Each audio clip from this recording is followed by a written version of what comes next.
Buenas noches. Hoy vamos a hablar de medicina con el padre de la reumatología en Antioquia, el doctor Javier Molina López, médico de nuestra Universidad de Antioquia.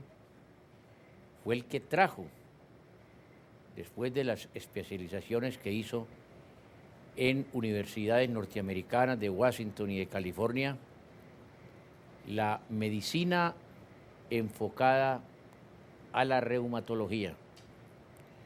En esa época, pues los médicos generales eran los que se ocupaban de estas dolencias. Él trajo estas grandes experiencias y fue el creador de esa escuela en la región antioqueña. Actualmente, su hijo le ha heredado al doctor Molina esa habilidad, esa preparación académica, y él sigue investigando, que es lo más importante.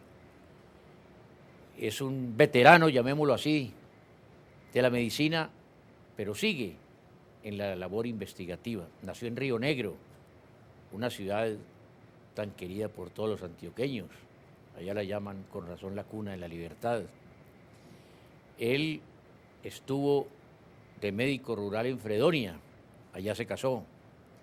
Y fuera de ser un gran médico, un investigador de la medicina, también tiene sus hobbies, el de la música, no solamente el de la música clásica, sino el de la música popular, la música, el bolero. Es un fan de Agustín Lara, y quién no, imagínese de Agustín Lara, que era un poeta de la canción, pues conmovía las fibras de este gran médico que hoy nos acompaña. Bienvenido, doctor Molina, y empecemos a hablar de su experiencia. ¿Por qué se dedicó usted a la reumatología?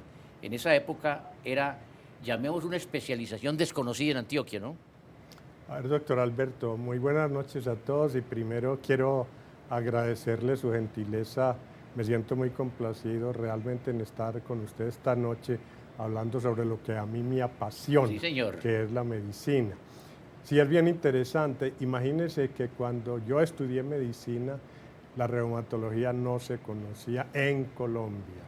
A nosotros en Medellín, mis profesores, eminentes profesores, Claro, a quienes respeto y recuerdo fervorosamente, me enseñaron de que por ejemplo, la gota no existía en Colombia, porque en Colombia no había reyes ni había nobles. Era la herencia Entonces de los no reyes. era posible que existiese. Yo me fui con esa creencia a los Estados Unidos. Allá, por supuesto, se veía con mucha frecuencia, y cuando regresé empecé a ver pacientes con gotas pobres.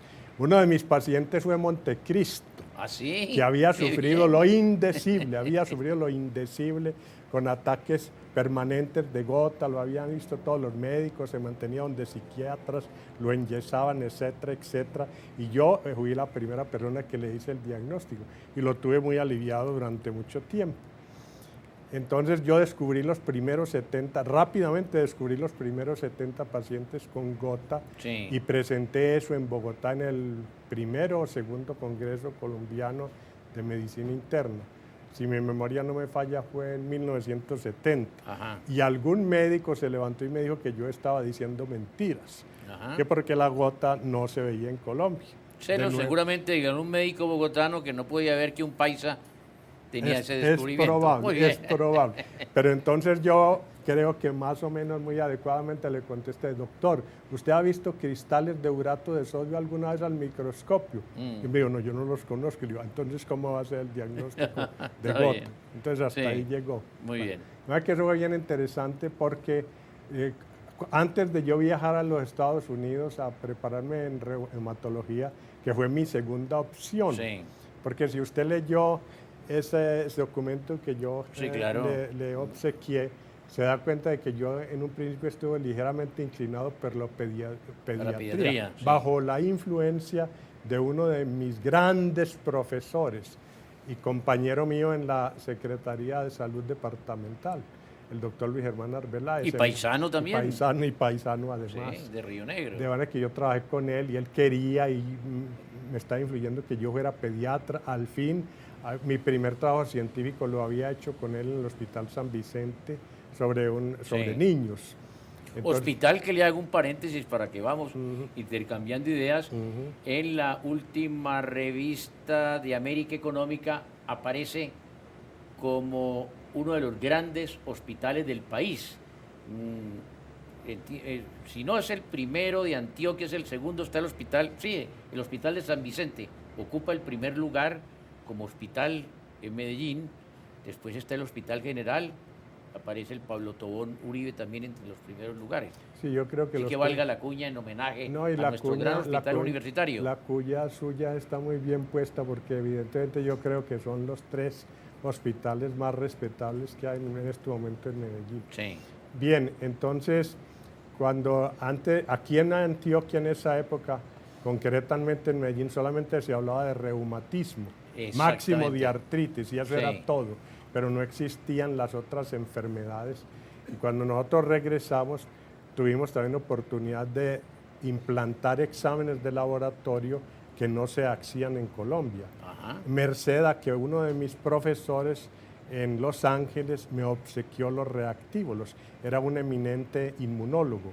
Él me enseñó la tecnología y yo mismo, cuando regresé aquí, yo mismo mataba los ratones a las 2 de la mañana para extraerles el hígado y implantarlo y hacer los anticuerpos antinucleares, que era una técnica para hacer diagnósticos más precisos y más oportunos. A partir de ese momento, entonces, más o menos rápidamente fuimos divulgando esa tecnología con entrenamiento a los médicos, con conferencias a los médicos, a las enfermeras, etcétera, etcétera. Y eso se divulgó rápidamente.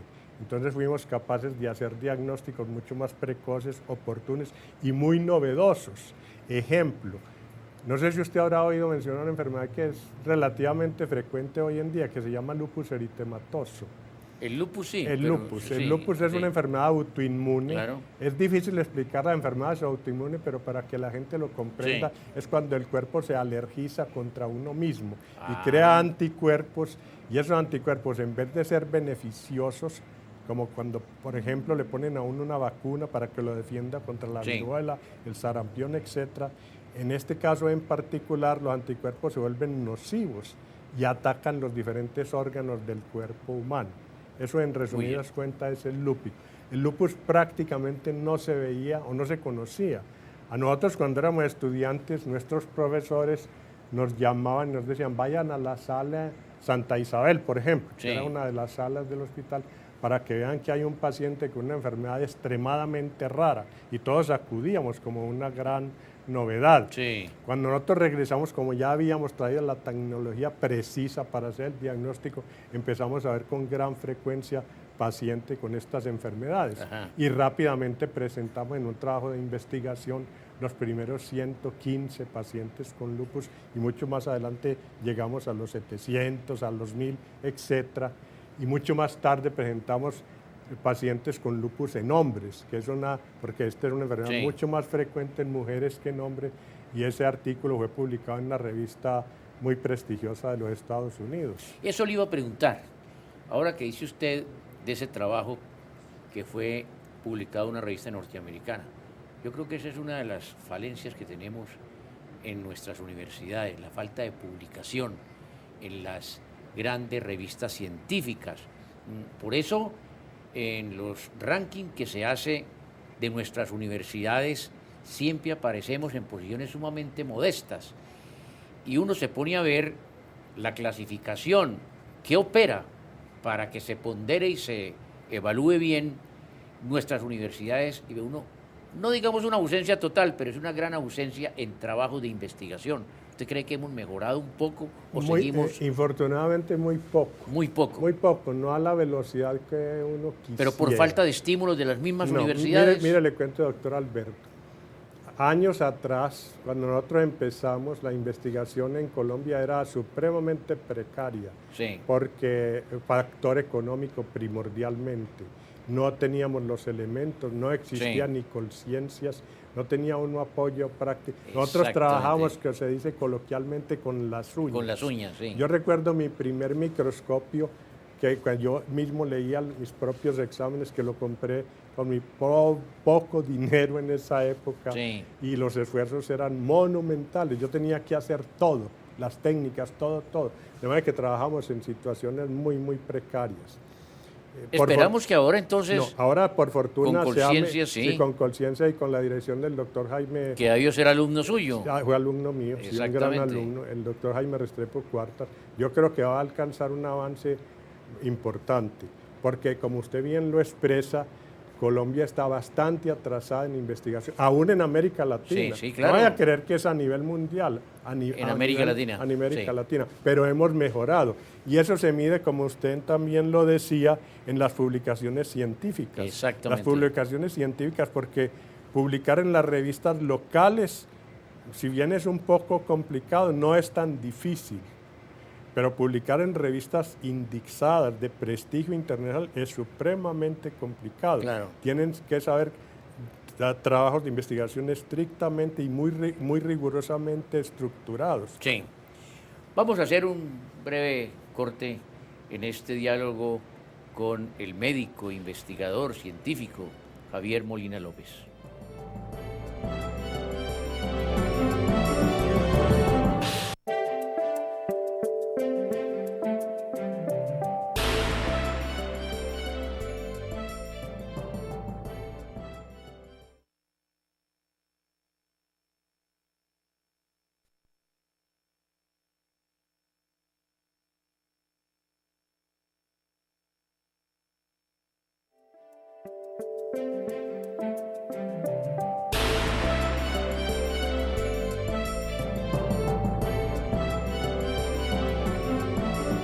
Seguimos conversando con el médico investigador Javier Molina López. Usted podríamos decir que es como una transición entre la vieja y la nueva guardia. Usted hablaba ahora de grandes médicos que fueron sus profesores, pero usted es un referente muy importante en la medicina. Y sobre todo, cuando vuelve uno de pronto a extrañar esa relación que había entre el médico y el paciente, que era una relación humana, de mucha comprensión por el del paciente, decirle la verdad sin atropellarlo, sin herirlo, que también operaba, por supuesto, lo que los viejos abuelos llamaban el ojo clínico, ¿no? Yo creo que usted conjuga todo esto, mi doctor Javier, la parte científica, moderna, de investigación, y también lo que era esa relación tan extraordinariamente humana entre el médico y el paciente. ¿Cómo ve usted hoy esa ecuación, llamemos así, médico, paciente, ojo clínico, ciencia?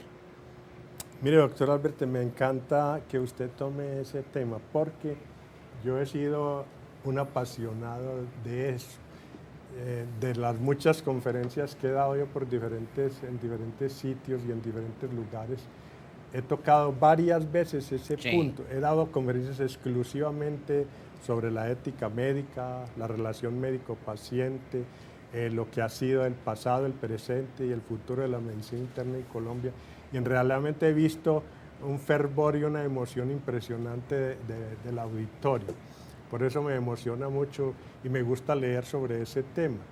Mire, yo decir porque a mí me tocó vivir al fin, por los años que yo tengo actualmente, que ya estoy en los extremos de mi vida, entonces me ha tocado vivir lo que fue el pasado, los médicos de mi generación, que pertenecemos al pasado, y también la parte moderna actual de la medicina. Claro, y como catedrático, por supuesto. Porque aunque no esté en la docencia uno, porque ahora estoy dedicado mucho a escribir mis libros, estoy escribiendo la 7ª edición de mi libro, pero no, me dedico mucho también a observar cómo actúan los médicos y los especialistas, porque a mí me tocó vivir en una época cuando recién se iniciaban las especializaciones de la medicina interna, claro. que es mi terreno. Sí. Cuando eso no había sino ramas, la medicina interna, la ginecología, la cirugía, la obstetricia y pare de contar. Pero subespecialidades médicas como tal no existían. No existían, sí. Entonces de ahí fue cuando Muy vinieron bien. a nacer, de ahí nació la reumatología, que Sí. el acta de 1964 en Bogotá y 1969-1970 Sí. acá con nosotros en Medellín. Mire, yo creo que en la última revista de la Acta Médica Colombiana de uno de mis más ilustres profesores, el doctor Álvaro Toro Mejía, que usted debe conocer. Claro, es un extraordinario médico. Además, como persona humana, Comenta, unos valores inmensos. escribe algo relacionado con este tema. Sí. Y dice, ¿quién es el mejor médico? ¿Quién es el mejor médico? Le pregunto. Y me parece, y dice, es muy sencillo. Sí. Es a quien usted iría a consultar y a quien usted enviaría los pacientes, sus seres más queridos. Tiene toda la razón. Sí, claro. ¿Quién escoge usted? ¿Quién se asesora? El mejor claro. médico. El que le dicen es el mejor, pero no es el mejor intelectualmente. En la ética y en lo humano, por supuesto. Exactamente, porque eso se tiene que conjugar. Él ahí mismo se pregunta esto muy bien cuestionado. ¿Qué médico se prefiere? ¿El muy preparado, pero no humano? Sí. ¿O el mal preparado y el muy humano?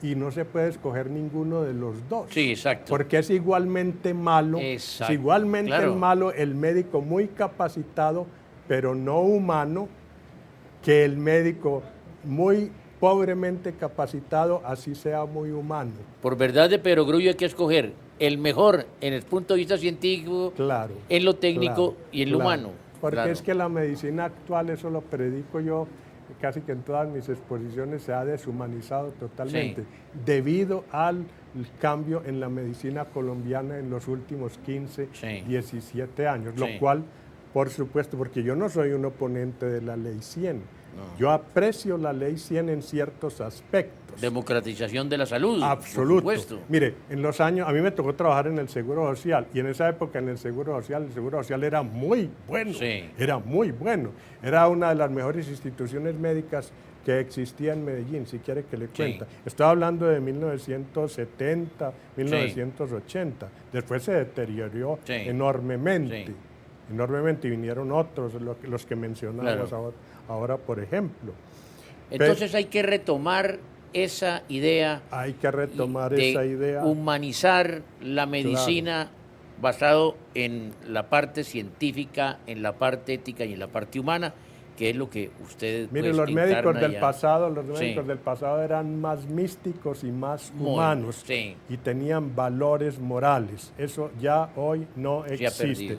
Predominan los intereses económicos y personalistas. Muy bien. De manera que la medicina se ha deshumanizado y es en mucha parte producto a los cambios trascendentales que ha sufrido la medicina actualmente. Usted tiene otra faceta muy importante: médico, científico, investigador, padre de la reumatología, del tratamiento de la reumatología en Antioquia, pero también tiene sus querencias emocionales, pasionales desde el punto de vista de la música. Veo que a usted le gusta mucho la música clásica y la música romántica del bolero. No, a mí me gustan muchas cosas, por fortuna, doctor Alberto. Mire, el viejo dicho, el médico que solo de medicina sabe, ni medicina sabe. Y eso es verdad. Yo creo que uno tiene que saber otras cosas, tiene que en cierta parte ser un medio intelectual. Sí, claro. Yo envidio los grandes poetas, yo leo poesía. ¿Cuál es su gran poeta colombiano? No, yo lo tengo, el favorito, Porfirio Barba Jacob, Miguel Ángel Osorio. Estamos totalmente identificados. Me fascina, ese es mi poeta predilecto. Es un poeta fuera de serie, para mí. Y fuera de serie. Ese Muy es bien. mi poeta preferido. Bueno, en la música. La música, me gusta la música clásica, no tengo la capacidad de entenderla en la manera como yo quisiera, porque yo tengo compañeros que le entienden muy bien y quisiera pero me gusta, oigo bien a Beethoven, oigo bien a Mozart. ¿Y la ópera le gusta ahora que estamos en el Festival de Ópera en Medellín? Me gusta mucho, voy a ir, por supuesto. Eso lo heredé de mi padre, lo mismo que la zarzuela. Y también tenemos usted y yo una identidad en Lara, Agustín Lara. Ni me lo menciona. Mire, veo que se emociona yo usted me emociono con él, ¿no? muchísimo porque Sí. definitivamente, mire, yo no soy capaz de... Puedo ser respetuoso con estas personas, acá con los jóvenes, pero a mí no me gusta ni poquito la música moderna. Yo soy muy respetuoso y lo respeto, Claro. porque es que cada uno vive su época. Sí, por cada supuesto. uno vive su Por época. supuesto. Posiblemente a los tatarabuelos no les gustaría la música que nos gusta a usted y a mí, posiblemente. claro. ¿Quién sabe qué música? Y yo soy muy respetuoso, pero yo no puedo con la música moderna.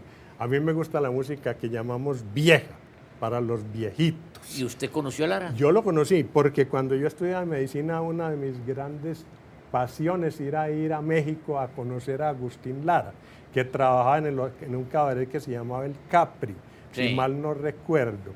Y allá estaba el maestro esa noche y con dos compañeros que vivimos le solicitamos que nos cantara.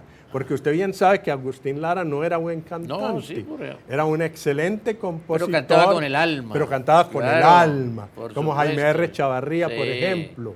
sí. Como muchos que cantan con el alma, que posiblemente no son tan buenos. Aquí hay otro cantantes. gran compositor, el maestro Héctor Ochoa. Exactamente. Que es un gran compositor. Ahí está. Y tampoco es El buen maestro de los cantante. nuevos ya, John Jairo Torres de la Don Pava. Jairo Torres de la Pava. Tenemos grandes compositores hoy. Muchos que no en son el tan país. buenos cantantes, pero que aún... Sí. A mí me fascina oír cantar a Jaime R. Chavarría. Sí. Y yo a el mismo Manzanero. Manzanero. Tampoco es buen cantante. Pero Lara sí era Pero fuera Lara de concurso. Era fuera de serie. Sí. Era fuera de serie. Sí. Y Lara, yo fui y le rogamos que nos cantara y no quiso, porque nos dijo, desde que yo encontré a Elvira, que usted recuerda a Elvira, una de las grandes intérpretes, y allá estaba Elvira. Ah. Y él tocó al piano y cantó Elvira. Por supuesto que ha tenido muy buenas intérpretes como Toña la Negra, Claro. Elvira, ¿Y Consuelo cuál Velázquez. canción de Agustín Lara? A mí me gustan todas las canciones de Agustín Sí. Lara, ese es el defecto que tengo, y las tengo casi todas, pero hay una que me atrae mucho y le voy a contar por ¿Cuál? qué, solamente una vez. Amén, Y le la voy a vida. contar por qué, porque yo vine a saber por qué Agustín Lara escribió esa canción. ¿Sabía a quién se la dedicó? No. A José Mojica. Ah, el que fue después religioso, que yo tenía una voz espectacular. no, impresionante. Yo lo conocí en la Bolivariana, a José Mojica, cuando Fraile. era fraile. Él Fraile. murió en Perú de tuberculosis. Sí, sí. Bueno. Y oiga, y se la hizo pues, cuando José Mojica, Agustín Lara y Pedro Vargas, tres grandes No, pues, monstruos inmensos. de la música. Una noche se encontraron y entonces José Mojica, que no era fraile, sino que era un Sí. actor de cine medio vagabundoso, Sí. él les dijo que se iba de fraile. Por supuesto, ellos no le creyeron. Y entonces a los fin los convenció y entonces Agustín le dijo, te voy a dedicar una canción y te la voy a mandar. Muy bien. Y le escribió solamente una vez. Lamentablemente se nos acabó el tiempo en esta deliciosísima charla con el médico Javier Molina López. Como pudieron apreciar los televidentes, no solamente es un médico con todas las de la ley, un reumatólogo, un investigador, un científico, sino la parte humana de un hombre sensible con la música, con la poesía. Es una figura envidiable, un referente muy importante, no solamente en la medicina, sino en lo que tiene que ver en estas manifestaciones del pensamiento, del arte, de las bellas letras y aquello que conmueve al hombre, la parte espiritual con la parte científica. A toda nuestra teleaudiencia, muy buenas noches y muchas gracias. Oiga, Lo pasamos delicioso, genial, ¿no? delicioso. Y eso se va- Nos faltó fue eso tiempo. se va como-